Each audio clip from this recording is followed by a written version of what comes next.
social media manoswera ndiona kuti nyaya dziri kufamba sei. Hai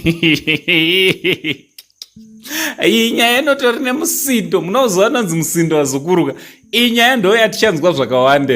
Iyi nyaya iyi yandauya nayo tichanzwirira zvakawanda. Nditi sekuziva kwenyu kuti pane nyaya yanetsa, nyaya yastana. Tatomboikanda pavhidhiyo ratabva kuita, mukacheka pafirst pinned comment ndo pane vhidhiyo rachona, hondo pakati paDion Tanaka anova mudzimai waDesmond Chideme anonzi Stana Dadeza. Anditi kana kuti muyeradziwa ndisekuru vangu iva asi hazvisinei, regai ndikuzivise zviri kuitika. So sekuziva kwenyu kuti Stana ari kupomedzerwa naDion mhosva yekuti akamurova.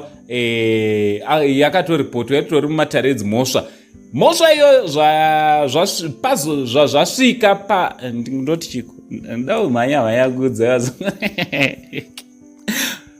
pari zvino pazvasvika manje ndepekuti zvoni Dion Tanaka anova mudzimai waStana akuchisumudzana manje nevanoshanda naStana Dadezi.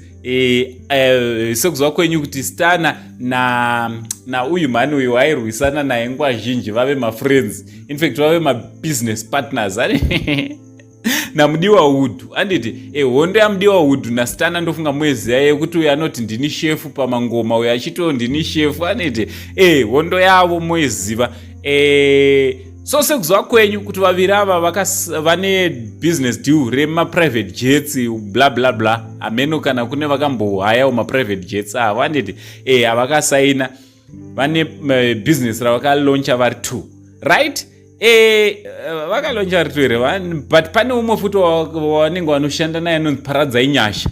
So Paradzai Nyasha uyu azotaura kuna Dion poster iri rapa iri zviverengere mega. So muchinda uyu anoshanda, ndoda kuti munzwisise nyaya yachona. Uyu muchinda anoshanda naMudiwaHood naStana kumajet, iye anonzi Paradzai Nyasha. So abva anyora akati, you must have a score to settle with Stana. Your reporting is very sensational. You have no evidence of abuse. All we have is hearsay.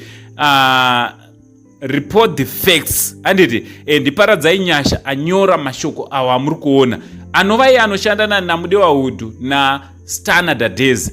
So Dion abva apindura chimoto Dion abva akanda post iri riri panapa, abva ati tsekiwe basa rekunyeyana pachenyu kumafake jets ikoko. Hanzi zvemajets ndezvefake, akutorina according to Dion. Business ratodhakiswa here, business ratodhakiswa. Handezvefake wazukura according to Dion.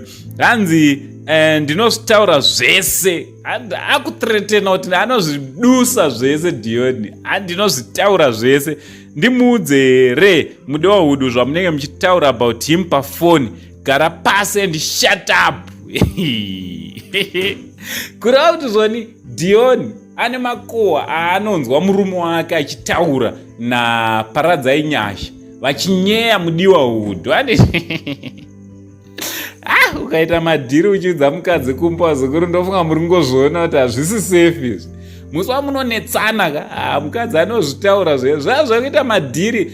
Guys, regai ndikudzei, ukaona varume varanda mudzimba kuti munoshaura kuti murume uyu sei achigara akapfavira mukadzi, wai akada mukadzi anongoita zvaanoda.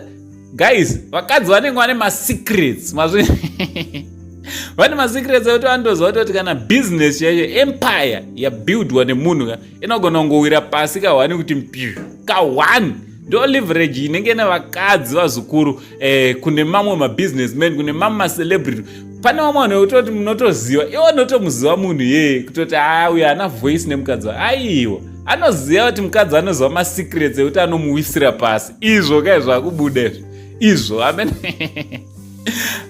Ameno munozviona sei vazukuru, zviri safe here zvakuda kuitwa naDion, zvokuda kubhujura masecrets, zviri safe here? Ameno. Ndiri kunakirwa zvangu ndiri mastreets esocial media, ndo nyaya dzandiri kusangana nadzo vazukuru. Indobva ndatirega ndikuenzawo kwamuri mozvinzwira, mozvizivawo kuti zvii zviri kuitika. From uncle side, the only Zimbabwean uncle zviri sefe here zvokudza vakadzi masecrets vakadzi edu. Ngataura no comment section tichiti much love